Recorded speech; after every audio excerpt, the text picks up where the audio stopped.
السلام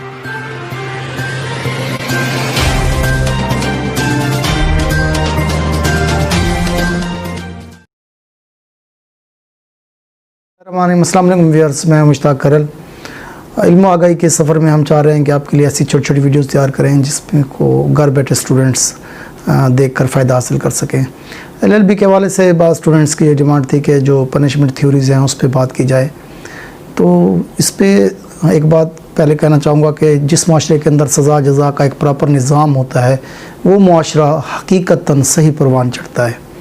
اگر ہم پنشمنٹ تھیوریز کی بات کریں، مراد یہ ہے کہ جب ایک جرم یا اوفینس معاشرے میں ہوتا ہے تو پھر اوفینڈر کو سزا کیوں دیتے ہیں، اس کے پس پردہ کون سے محرکات ہیں۔ اگر ہم ان محرکات کی بات کریں تو ان کو ہم بیسیکلی وہی تھیوریز کہیں گے۔ تو اس میں 4 سے 5 جو مرکزی تھیوریز ہیں ہم ان کی بات کرنا چاہیں گے، جس میں سب سے پہلے ریٹریبیوٹیو تھیوری ہے۔ ریٹریبیوٹیو تھیوری کو اگر آپ سادہ الفاظوں میں سمجھنا چاہیں تو اس کو ہم مکافاتی عمل بھی کہتے ہیں، کہ اگر ایک بندے نے جرم کیا ہے تو اس کی اسی دنیا میں اس کو سزا ملنی چاہیے۔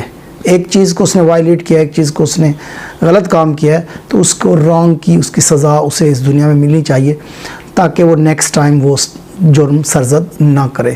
تو ریٹریبیوشن کا بنیادی مقصد بھی یہی ہوتا ہے، مکافات عمل، تاکہ وہ اسی دنیا کے اندر اس بات کو سیکھ جائے۔ دوسرے نمبر پر جو تھیوریز ہے اس کو ہم ڈیٹرنٹ تھیوری کہتے ہیں۔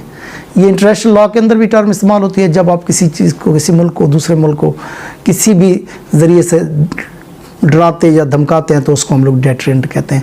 یہاں پر بھی یہ ہے کہ چلے ایک جرم تو ہو گیا، فیوچر میں اس قسم کا جرم دوبارہ نہ ہو، تو اس کے لیے ایک ڈرانے کے طور پر ایک سزا اس کو ڈرایا جاتا ہے کہ اس جرم کے پر اس کو اتنے سال قید یا یہ جرمانہ ہو سکتا ہے۔ تو ایک خوف کی کیفیت پیدا کرنے کے لیے ہم لوگ سزا کی بات کرتے ہیں۔ تو یہ دوسری تھیوری جو ہے وہ ڈیٹرنٹ تھیوری ہو جائے گی۔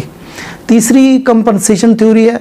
اس میں یہ ہوتا ہے کہ جب ایک شخص نے کوئی جرم کیا ہے یا کسی کے ساتھ کوئی زیادتی کی ہے تو ٹھیک ہے، اس کو تو سزا مل رہی ہے، لیکن جو وکٹم ہے اس کو اس کا کیا ریلیف ملا ہے۔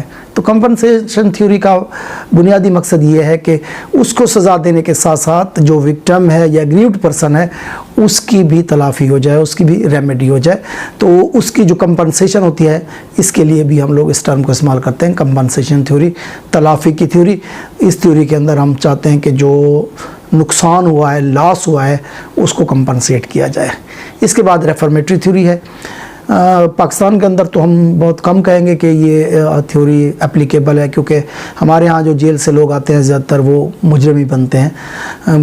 باقی ملکوں کے اندر یہ ٹرم ضرور اپلائی ہوتی ہے، کیونکہ وہاں پر ایک ایسا ماحول پرووائڈ کیا جاتا ہے کہ اس کی ایک ریفارمیشن ہو جاتی ہے، اصلاح ہو جاتی ہے، ریفارم ہو جاتی ہے، تاکہ جب وہ باہر آتا ہے تو ایک مفید شہری بن سکتا ہے۔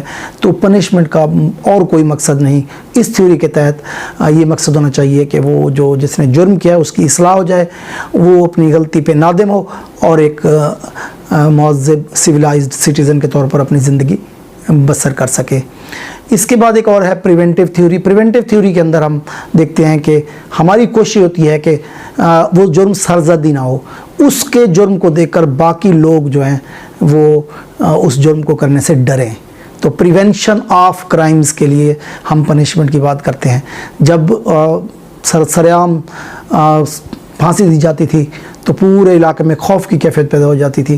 ان دنوں میں پھر مرڈر بھی کم ہو گئے، وہ کہ اس کے بعد اثرات بھی کچھ اور بھی نکلے، لیکن ایک چیز تو کلیئر ہوئی کہ پریونشن ضرور ہو گئی۔ وہ جرم تو ہو گیا، چلیں ایک جرم تو ہو گیا، لیکن اس کے بعد پھر بعد کے جرائم جو ہے وہ رک گئے۔ تو یہ پریونٹیو تھیوری کا بنیادی مقصد یہ ہے کہ فردر جو کرائمز ہیں ان سے بچا جا سکے، جو باقی لوگ ہیں اس مجرم کے انجام کو دیکھ کر کوئی نہ کوئی سبق سیکھیں۔ تو ہمارا یہ آج کا لا کا لیکچر، جس میں ہم نے پنشمنٹ کی 5 major theory, retributive theories, deterrent theory, compensation theory, reformation theory اور پریونٹیو تھیوری پہ بات کی، کہ امید ہے آپ کو ہماری یہ کوشش پسند آئے گی۔ یہاں پر جو ہمارے سینئرز وکلاء حضرات ہیں، میں چاہوں گا کہ وہ رہنمائی فرمائیں تاکہ آئندہ مزید ویڈیوز کو ہم لوگ بہتر سے بہتر انداز میں تیار کر سکیں۔ مثلا